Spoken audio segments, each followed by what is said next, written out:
Greetings. I'm the Game Overthinker. It is my job to facilitate discussion about video games and video game culture in a manner that is intellectual and introspective, with an ever-present openness to the idea that any opinion may prove to have merit. The conundrum before us today: can a violent video game make you violent? No, they do not! And if you say otherwise, I will pull your heart out through your asshole, rip your bottom jaw off, and shit down your throat, you social justice elephant f***.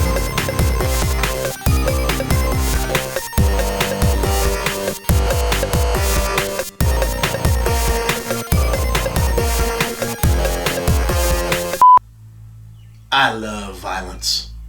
For some reason, I'll bet that'll be surprising to some people. See, since I'm not a sociopath or a 14-year-old, but I repeat myself, I don't really feel the need to broadcast my most prurient interests in order to prove how special and apart from the pack I am. I have the show for that. But yeah, I'm big on the violence. In entertainment. The nastier, the meaner, the bloodier, the better. I like violent movies, really violent movies, violent books, violent comics, violent TV, violent sports, and yes, violent video games. Now we're talking. The splatter that matters. And not just because I was there for the golden age of video game violence, that magical moment when the ability to properly animate liquid met the capacity to display more than one shade of red on screen at a time. Doom, Chiller, Time Killers, Splatterhouse, Mortal Kombat, hell yeah. So why did I feel the need to clarify that? Do you guys watch the beginning of the show?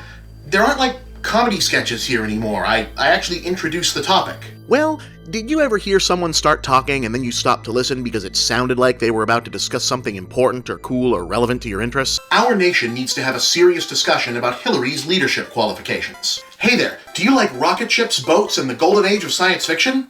I'd like to have a serious discussion about ethics in games journalism. Only to feel the crushing disappointment of realizing what they actually had to say was just stupid. Hilary Duff was the most well-rounded star the Disney Channel ever produced, and should absolutely be the lead on any millennial pop star reunion tour. It's called the Church of Scientology. This chart clearly demonstrates that Polytaku journalist and independent game developer were twice observed visiting the same Minneapolis area Chuck E. Cheese in the same relative time frame.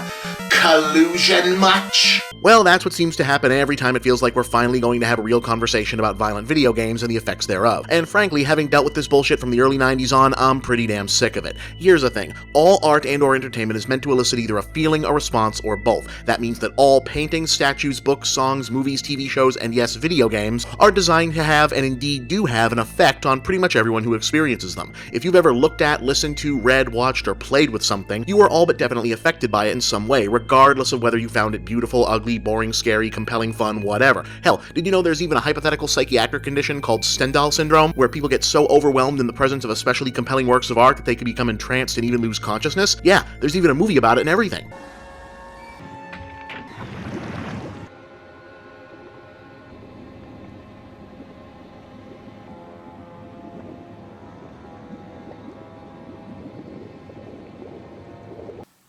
It's an unusual film.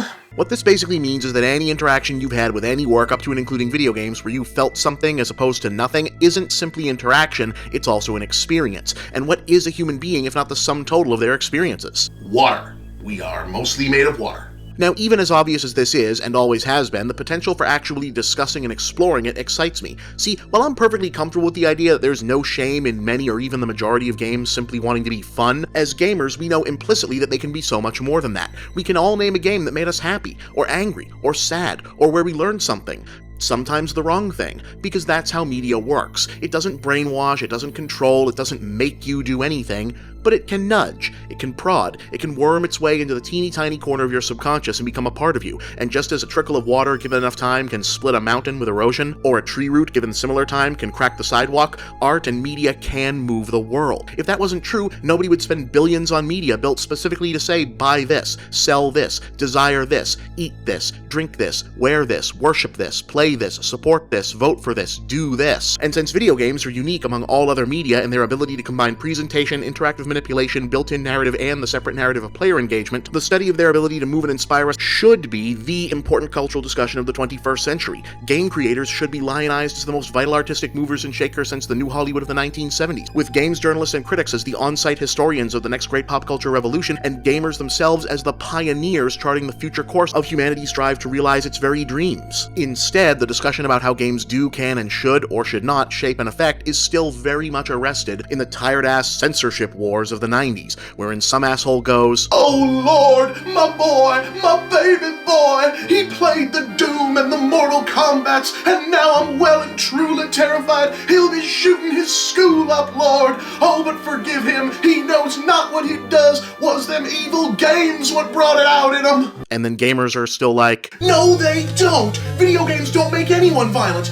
In fact, they don't make anyone anything ever. They have absolutely no effect. Unlike every other piece of art and media ever created, video games uniquely leave absolutely no impression on anyone who comes into contact with them. They're meaningless. I renounce all of their inherent value. Just please, please don't ban or censor anything." And so it keeps going. Look, no video game has ever made anyone do anything. That's a stupid argument that no intelligent, relevant person is still making. And even if a few god-bothering cranks or helicopter parent busybodies are still ringing that particular bell, nobody should still care because nothing can come of it, or has come of it in a long time. Which means on the flip side, if you're still railing against the censorship boogeyman in an era where vile shit like border patrol, ethnic cleansing, and hatred are just sitting out on the web for anyone to buy or play, well, I'd say you're either being a little disingenuous, or you've been down in the bunker way too long and you need to come up for some fresh air. I mean, trust me, the present is actually pretty cool. Phones are basically tricorders now, Chinese democracy finally came out. I mean, it wasn't any good, but it came out. Hey, we had a black president. No, for real this time, not just in a movie. And video game censorship and bans are basically a dead issue. Unless, of course, you live in the alternate universe where not sold in Australian Targets is a definition of censored. The longer we keep having this stupid make-believe debate, the longer we're not having a much more interesting, and it must be said, pro-game and pro-gamer discussion about video games as vehicles for new kinds of storytelling, new levels of psychological engagement, new ways to teach, enlighten, even deliver a message, and our ability and responsibility to use and enjoy this vibrant, evolving medium in the best ways possible. Wouldn't you rather finally spread the word about what games can do, instead of panicking and tripping over yourself swearing about what they can't do? Doesn't that sound better, more enriching, more exciting, and well, more enlightening than pretending Jack Thompson is still stomping around out there saying GTA will make your kids a killer? I think so. Now, I know what some of you are thinking. Even though no one is actually making the stupid games cause violence argument anymore, many people are advancing the theory that the omnipresence of violence and sexism in mainstream gaming contributes to an overall negative culture in that regard. And, you know, that's not an unreasonable theory. I mean, it's not insane. But you know what? I don't actually agree with that either. And 2 weeks from now, on our next episode, I'll explain why. Yeah. Teaser.